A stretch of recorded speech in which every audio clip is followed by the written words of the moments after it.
Belal's loss in his recent fight against JDM can be attributed to a mix of pride, ego, and perhaps an overestimation of his abilities in certain areas, especially when it came to striking. From the very beginning, Belal seemed determined to prove a point. Instead of playing to his strengths, which include a well-rounded game with strong wrestling and grappling, he chose to engage in a striking battle with JDM. Now, that's not to say that Belal doesn't have solid striking. He's certainly worked on it and made strides over the years, but this was never going to be an easy task against a fighter like JDM, who excels in the stand-up game. It's a classic case of a fighter choosing the wrong approach, stubbornly trying to show off an area they weren't fully comfortable with. It was almost like he was proving a point rather than going for the win, which ultimately led to his downfall. Sometimes fighters, especially those with a lot of experience, get caught up in their own narrative or feel pressured to show a different side of themselves. Belal had been talking about his striking, even comparing himself to the likes of Canelo, and made it clear he wasn't going to rely on his takedowns.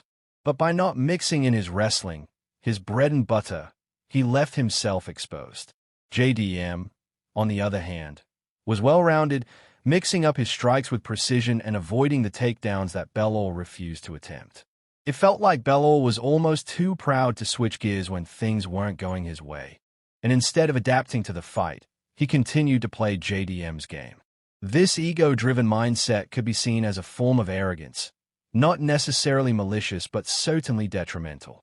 When you're a fighter with a complete skill set, it's crucial to stay humble and know when to lean on your strengths. In this case, Belal's decision to focus on striking against someone who is known for their stand-up was a recipe for disaster. It's easy to look at a fight from the outside and think, well, he should have done this or that, but fighters are constantly battling themselves as much as their opponents.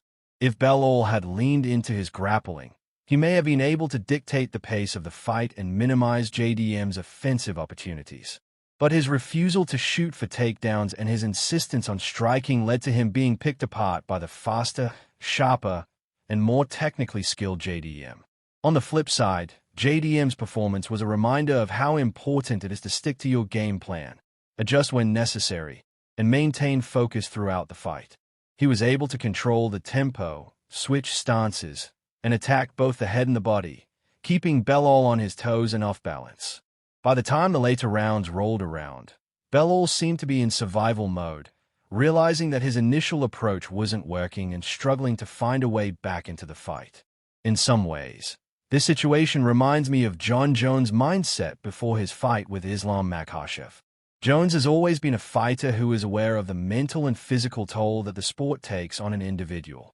In discussions about Islam, Jon pointed out that while Islam has a bright future, he is still relatively new in the sport and may not have the same level of experience in dealing with the pressures that come with being at the top. Jon has been in the game long enough to understand that maintaining dominance and defending titles is not just about physical skill but about mental resilience, adaptation, and dealing with the constant pressure of being in the spotlight. Jon Jones' comments on Islam's future bring to light the challenges faced by fighters like him. Being in the sport for years, dealing with expectations, and constantly being under scrutiny. As a fighter, the longer you stay at the top, the harder it gets. People start studying your every move, figuring out your weaknesses, and the pressure mounts. It becomes harder to keep evolving, and before long, you're battling not just your opponents but also the weight of your own legacy. Now, Jon, having already achieved so much in his career, knows this reality all too well. He's mentioned how he feels that it's more about timing and financials at this stage. The fight everyone wants to see between him and Islam is likely going to happen eventually, but it might not be as quick as fans hope because of the business side of things. Jon is at the point in his career where he's been through it all, and is aware of the risks involved, especially considering his mileage. With every fight, the risk of injury increases, and the mental toll is just as significant. And speaking of fighters near the end of their careers, let's not forget about Jose Aldo. In his statement, Aldo announced his possible retirement from MMA, reflecting on his journey and the battles he fought both inside and outside the octagon. He spoke about rekindling the dream of becoming a champion once again, but admitted that during his recent training camp, something inside him told him that it was time to let go. He acknowledged that after all the wars, it was time to step away and live for his family. Aldo's legacy in the sport is unquestionable, and his decision to retire shows how much the sport takes out of you. His ability to walk away on his own terms, with gratitude and peace, speaks volumes about the personal battles that fighters face. In MMA, it's not just about the physical battles inside the octagon. There's a huge mental component. Fighters like Belal, John, and Aldo all represent different stages of a career but share one common thing: understanding when to push forward and when to step back. In Belal's case, his loss was a lesson in humility and understanding that no matter how much progress you make, there are still certain areas where you need to trust your instincts and not let your ego get in the way.